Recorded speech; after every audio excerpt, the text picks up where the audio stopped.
Are you struggling with constipation? If so, you're not alone. Up to 19% of Americans struggle with chronic constipation. And as a registered dietitian, I find that there are two aspects of our diet that we really need to focus on to help relieve ourselves of constipation and have more comfortable, regular bowel movements. If you don't know me, hi, my name is Kait Richardson, and the two things that I want to look at first with each person that I talk to who struggles with constipation is their fiber intake and their fluid intake, because both are important, and if we just increase one, we may not resolve the problem. And sometimes if we only increase fiber, but don't increase fluids, we can make the problem worse. So make sure you watch this whole video so that you understand how to feel as comfortable as possible. First, let's talk about fiber. What is fiber? Essentially is the part of a food that isn't digested. And so this binds to food in our gut and helps us eliminate it through pooping. I've often heard as fiber being compared to a shovel. It shovels things out of your gut. So there's a nice visual for you. It's often found in plant-based foods. Plant-based foods that contain fiber include any kind of bean or legume. So any bean that you like, black beans, chickpeas, kidney beans, is going to be a great source of fiber. You'll also find it in whole grains like quinoa, wheat, bran, buckwheat. You'll find it in oatmeal, you'll find it in quinoa, and anything that is whole grain. So if you're choosing a cereal or bar or bread, make sure it has whole grains, or if you flip it over to the back, if it has a nutrition label, that you look for dietary fiber and see at least 2 or 3 grams of fiber or more per serving. Any fruit and vegetable is going to be a great source of fiber, and nuts and seeds. The recommended intake of fiber is between 24 and 32 grams per day. If you are in a calorie deficit or you are using a GLP-1 medication, it can be very tricky to meet both your protein goals and your fiber goals when you have a decreased appetite. Do your best to get at least 20 grams of fiber and see how you feel. If you are tracking your fiber intake today and you find that you are nowhere near 20 or more grams of fiber per day, we need to increase your total fiber intake by about 3 to 5 grams on average every 3 to 5 days. If you increase your fiber a lot in one short period of time, you may experience some gut dysfunction. You might feel bloated or distended, or just have a general sense of being uncomfortable. So it's better to go low and slow. Your fiber goal is for the long haul. You don't need to bomb your gut with large amounts of fiber right away.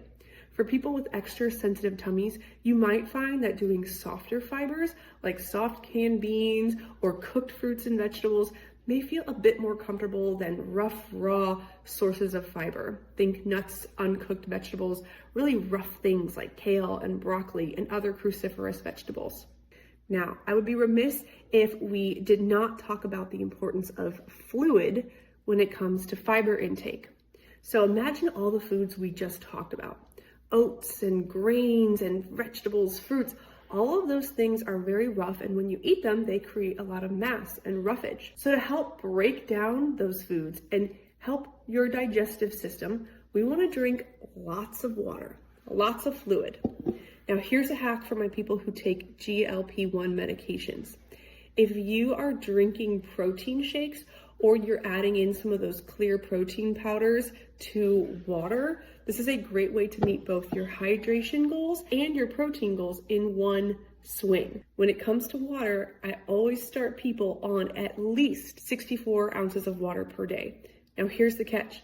If you work outside, if you're really active, if you're a sweater, maybe you're going through menopause and having hot flashes, you may need even more fluid than that. And if you are struggling with constipation and already consuming 64 ounces of water, you definitely need more. So do not be afraid to invest in a big old water bottle.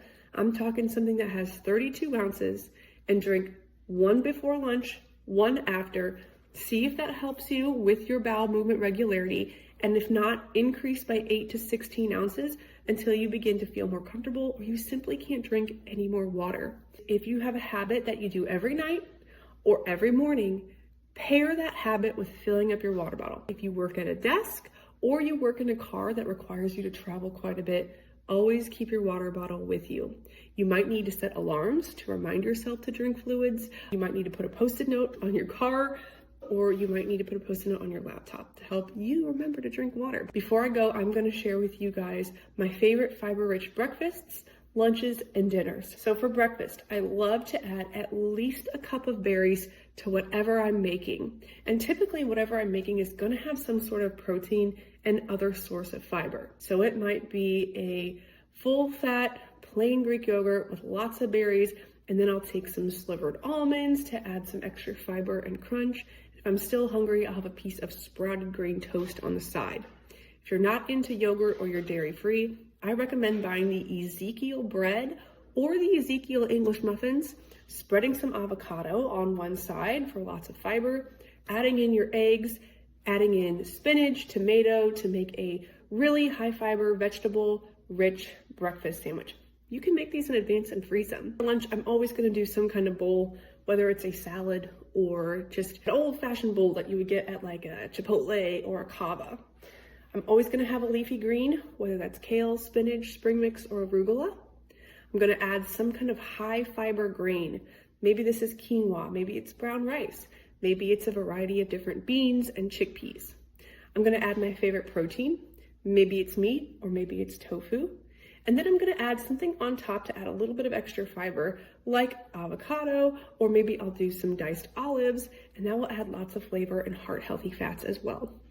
And then for dinner, always include a vegetable. That's your easiest way to get a lot of fiber, is to always include a hearty serving of cooked or raw vegetables with your dinner.